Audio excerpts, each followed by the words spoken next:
নমস্কার, বাংলা বাজারে সবাইকে স্বাগত। আমি অনিকেত চট্টোপাধ্যায়। শুরু করছি আমাদের অনুষ্ঠান মতামত। আজকে মতামতের শীর্ষক আশিস বন্দ্যোপাধ্যায়ের আত্মহত্যা, উপাসনার মাথায় ডিম। হ্যাঁ, সবটা নিয়ে একটা আলোচনা আজকে আমরা করব এবং তার আগে বলে রাখি যে বাংলা বাজার সাবস্ক্রাইব করুন, লাইক করুন, শেয়ার করুন, কমেন্ট করুন। আর যদি সম্ভব হয় তাহলে আমাদের একটা সদস্যপদ আছে, সেটা নিলে আমাদের কিছুটা সুবিধে হয়। আর যেটা পরের অ্যানাউন্সমেন্ট সেটা হচ্ছে, হ্যাঁ, আজকে জিরো আওয়ার আছে। আজকের থেকে জিরো আওয়ার একটু ছোট সময়ের জন্য হবে। আর জিরো আওয়ারে আমরা একজন কি দুজন বক্তা নিয়ে আসবো, যাতে তাদের পুরো বক্তব্য শোনা যায়। এগুলো সবটাই করা হয়েছে আপনাদের পাঠানো সাজেশন মেনে। তো আজকে জিরো আওয়ারে আশিস চট্টোপাধ্যায় থাকবেন, অমিত দাশগুপ্ত থাকবেন এবং বিষয় নকশাল বাড়ির ভূত দেখছেন মোদিজি। এই নিয়ে আমাদের আলোচনা আছে। তো শুরু করছি আমাদের অনুষ্ঠান মতামত। আজকের মতামতের শীর্ষক আশিস বন্দ্যোপাধ্যায়ের আত্মহত্যা, উপাসনার মাথায় ডিম।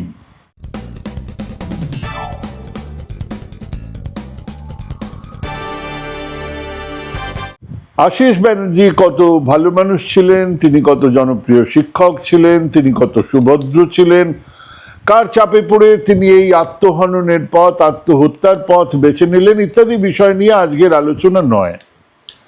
আজকের আলোচনা ওনার মৃতদেহের পাশে পড়ে থাকা একটা চিঠি নিয়ে, যা অ্যাপারেন্টলি ওনার লেখা সুইসাইড নোট। এখনো পর্যন্ত অন্য কোনো মতামত উঠে আসেনি। সেই চিঠিতে আশিস বন্দ্যোপাধ্যায় লিখছেন, আমাকে অপমান মেলাইন করার জন্য যা সব করা হলো তাকে ধিক্কার জানাই। আজ তাই মনে হচ্ছে রাজনীতিতে আসাটাই ভুল হয়েছে। আমার বংশের ছেলেদের রাজনীতি না করার পরামর্শ দিচ্ছি, ওরা ওদের নিজ নিজ কাজের মধ্যে থাক। হ্যাঁ, উনি ওনার শেষ মুহূর্তে মনে করেছেন রাজনীতিটা সুস্থ, স্বাভাবিক, শিক্ষিত মানুষদের জন্য নয়। আর সেই জন্য তিনি নিজের রাজনীতিতে আসাকে ভুল সিদ্ধান্ত বলে মনে করেছেন, আর পরিবারের অন্যদের পরামর্শ দিয়েছেন তারা যেন রাজনীতিতে না নামে। হ্যাঁ, এইখান থেকেই আমি আমার আলোচনাটাকে শুরু করতে চাই। এক শিক্ষকের এই চিঠি, শেষ মুহূর্তের কিছু চিন্তাভাবনা। এমনও তো হতেই পারে যে তিনি বেঁচে থাকলে ওনার এই কথার সঙ্গে কিছুদিন পরে নিজেই দ্বিমত পোষণ করতেন, বলতেন ওটা আবেগের মুহূর্তে বেরিয়ে যাওয়া কিছু কথা। কিন্তু তিনি যাই বলুন, এটা আজকের দিনের এক বিশাল সংখ্যক মানুষের মতামত। বহু পরিবারের গার্জিয়ানরা, অভিভাবকেরা জোর গলায় বলেন রাজনীতিতে নামবে না। অন্যের ছেলেরা প্রতিবাদ করুক, অন্যের ছেলেরা যন্তর মন্তরে যাক। যন্তর মন্তর দারুণ প্রতিবাদ করছে যে আমার ছেলেটা যেন না যায়। তাদের ছেলে মেয়েদের সতর্ক করে দেন রাজনীতি হলো এক পঙ্কিল জায়গা, সেখানে নামবে না। অনেক সময় অনেকে বলেন politics is the last refuge of a scoundrel. অনেকে আবার এটা জর্জ বার্নার্ড শয়ের নামের সঙ্গে জুড়ে দেন না, উনি সেরকম কোনো কথা বলেননি। ইনফ্যাক্ট স্যামুয়েল জনসন বলেছিলেন nationalism is the last refuge of a scoundrel. সেই কথাটাই ঘুরে ফিরে রাজনীতির সঙ্গে জুড়ে দেওয়া হয়েছে। এমনি এমনি নয়, অনেকেই ওই জাতীয়তাবাদ ইত্যাদির আড়ালে একই নোংরা রাজনীতি করেন বলেই সম্ভবত শব্দটা জুড়ে গেছে। মোদ্দা কথা হলো, রাজনীতি এই সময়ে এক ঘৃণ্য শব্দ, অনেক দিন ধরেই। তার প্রতিফলন আমাদের সংসদেও। 2024-এ মাত্র 58 জন সাংসদ নির্বাচিত হয়ে গেছেন। 542-এর মধ্যে 58 জন সাংসদ নির্বাচিত হয়ে গেছেন আমাদের সংসদে, যাদের বয়স 40 বা তার কম। কিন্তু এখানেও টুইস্ট আছে। এই 58 জনের মধ্যে আবার 60% মানে 35 জন এসেছেন রাজনৈতিক পরিবার থেকে। এর ছেলে, তার ভাই, তার মামা, তার কাকা ইত্যাদি ইত্যাদি। তার মানে মাত্র 23 জন 40 বা তার তলায় বয়সের, এমন বয়সের মানুষ আছেন যারা নিজেদের ইচ্ছে রাজনীতিতে নেমেছিলেন এবং তারা নির্বাচিত হয়ে সংসদে গেছেন। সেই 23 জনেরও ইতিহাস খুঁজলে কয়েকজনের পিতামহ, মাতামহ ইত্যাদির ক্ষেত্রে রাজনৈতিক ইতিহাস পাওয়া গেলেও যেতে পারে। মানে দুটো ব্যাপার খুব পরিষ্কার। এক, আজকের প্রজন্ম চলতি রাজনৈতিক কাঠামো নিয়ে উৎসাহ দেখাচ্ছেন না। তারা এই তথাকথিত পলিটিক্সকে ওই last refuge of the scoundrel বলেই মনে করেন। দুই, আজকের রাজনৈতিক পরিকাঠামো আজকের প্রজন্মের ছেলে মেয়েদের রাজনীতির আঙিনাতে ঢুকতেই দিতে চায় না। এই দুটোই প্যারালালি চলছে। হ্যাঁ, এই দুটো কাজই একই সঙ্গে চলছে।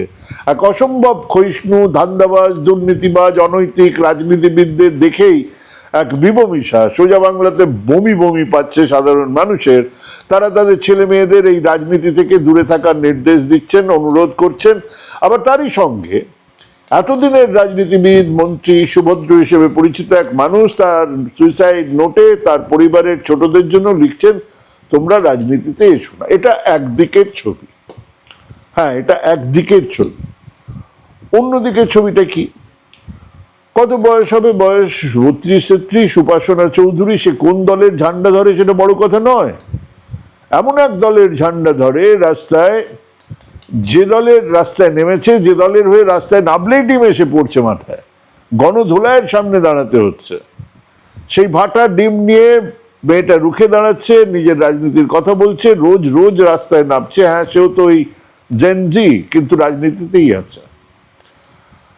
দেখুন ওই বাঁকুড়া ইন্দাসের ছেলেটাকে, শেখ আব্দুল হাফিজ, একটা 19-20 বছরের ছেলে, দিল্লিতে গিয়ে যন্তর মন্তর প্রোটেস্টে যোগ দিল, ফিরে এলো।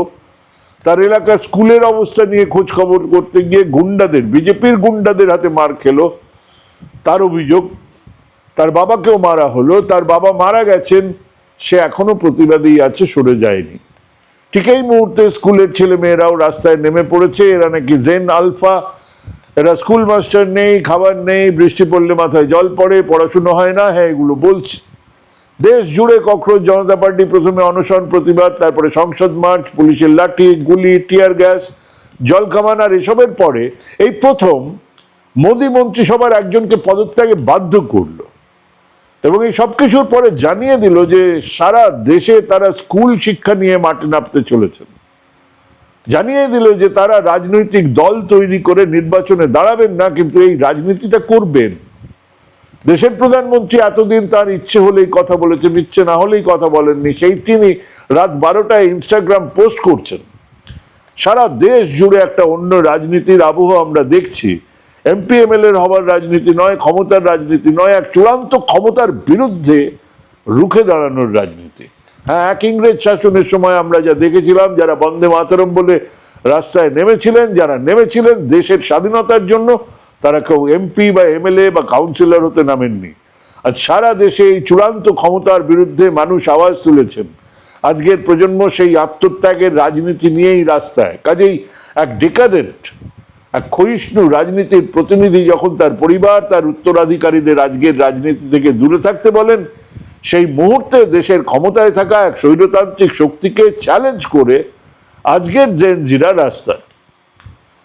বহু বামপন্থী দলের ইয়াং ছেলে মেয়েরা, এই নেহা বোরার কথা বলছি, তারা রাস্তায়। আশিস ব্যানার্জির আত্মহত্যার থেকে অনেক বড় ইতিহাস তারা গড়ছে আজকের প্রজন্ম। এরাই মনে করিয়ে দিল আজকের দিনের প্রায়োরিটি, প্রথম কাজ শিক্ষা, প্রাথমিক শিক্ষা, যা ছাড়া দেশ চলতে পারে না। হ্যাঁ, ধান্দাবাজ নেতাদের চোখে আঙুল দিয়ে দেখালো কোথায় গুরুত্ব দিতে হবে। তারা স্কুলে স্কুলে ঘুরবে। হ্যাঁ, একটা সার্ভে তো দরকার, যা সরকার করেনি।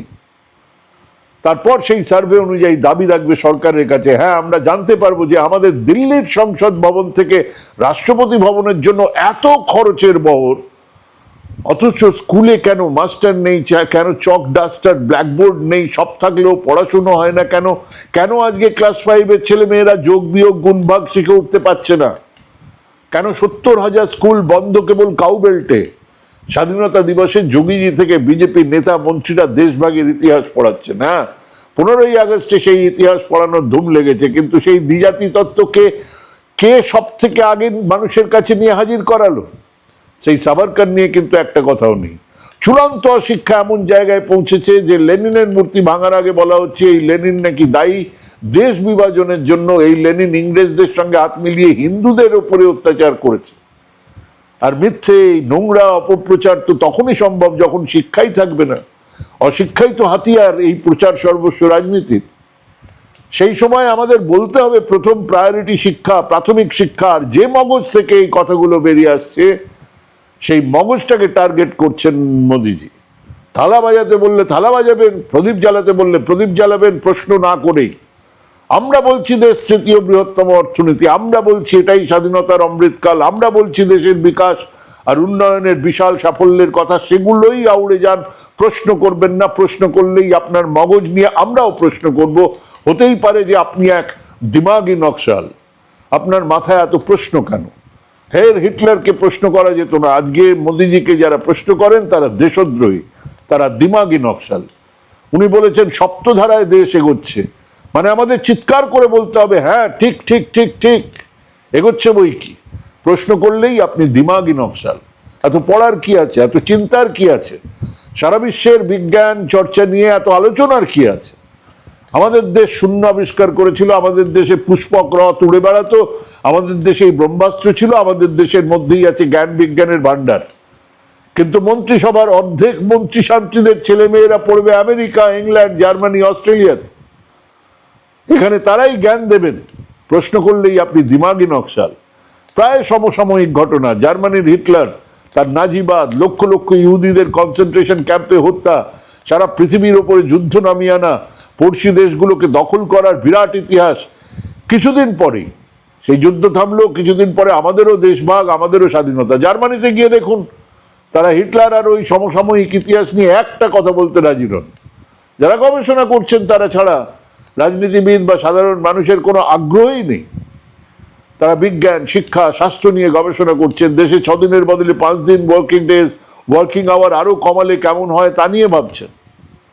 প্রায় একই সময় এক বিশাল সামন্ত রাজার জাপানি আগ্রাসন থেকে মুক্ত চীনকে দেখুন, তারা 48-এর আগের ইতিহাস নিয়ে এক ফোঁটাও আগ্রহী নয়। জিডিপির প্রশ্নে ওই সেগুলো আছে মিউজিয়ামে, গিয়ে দেখতে পারেন, মিউজিয়ামে আছে খামার বাড়ি, অত্যাচারের কথা। তারা নিজেদের আলোচনায় সেসব আর আনেন না। জিডিপির প্রায় 2.8% খরচা করছে গবেষণার জন্য। কৃত্রিম সূর্য তৈরি করছেন তারা, ট্রেন চলছে 350 কিলোমিটার প্রতি ঘন্টায়, বিদ্যুৎ সারপ্লাস। আমরা কোন মসজিদের তলায় কোন মন্দির ছিল, গোমাংস খেলে কিভাবে জাত ফুরুত করে চলে যাবে, ঝটকা মাটন খাবো না হালাল মাটন খাবো, এই নিয়ে গবেষণা করছি। জিডিপির 0.84% খরচা করা হচ্ছে। জিডিপির মোট অর্থ বরাদ্দ $75 বিলিয়ন। চীন খরচা করছে $1 ট্রিলিয়ন। আমাদের গর্ব, কুম্ভ মেলায় কোটি কোটি মানুষের ভিড় হচ্ছে। একজন আইআইটি থেকে পাশ করে সন্ন্যাসী হয়ে গেছে, কি আনন্দ কি আনন্দ। একজন চুল কাটেন না গত 50 বছর ধরে, তিনি জটাধারী বাবা। একজন নখ কাটেন না, একজন হাত উঁচু করে থাকেন। একজন জল সমাধিতে কাটিয়েছেন 30 বছর, একজন গুহাতে থাকেন, একজন মাঠে, একজন মঠে। এনারা সবাই মিলে বলছেন হিন্দু রাষ্ট্র চাই, জয়ধ্বনি উঠছে, হোক হোক। তারই মধ্যে এই জেনজিরা এসে হাজির, যে দলের হোক। এই যৌবনের কাছ থেকেই আমরা নতুন দিনের কথা শুনতে চাই। নতুন আমে পোকা থাকে না, ডিমের কুসুম পচা থাকে না, থাকে, সেগুলো ছুঁড়ে ফেলে দিন। যুক্তিতে শান দিন, বুদ্ধিতে শান দিন। আগামী যুগ মস্তিষ্কের, আগামী যুগ কৃত্রিম বুদ্ধিমত্তার। সেসব নিয়ে কাজ করার আগে নিজেদের মগজটাকেও তো তৈরি রাখতে হবে। সেই মগজ সাফাইয়ের সময়ে সঠিকভাবে মোদিজি চিহ্নিত করছেন এই প্রজন্মকে। এরা দিমাগি নকশাল, এরা বড্ড প্রশ্ন করে, এরা উত্তর চায়। হ্যাঁ, নকশাল নাই বা হলো, অন্তত দিমাগ, বুদ্ধির ব্যবহারটা বড্ড জরুরি। মস্তিষ্ক বন্ধক না রেখে আসুন ক্ষমতাকে প্রশ্ন করি। ভাবুন, ভাবুন, ভাবতে থাকুন, ভাবা প্র্যাকটিস করুন। ভালো থাকবেন, সুস্থ থাকবেন। আজকে এখানেই শেষ করছি। নমস্কার।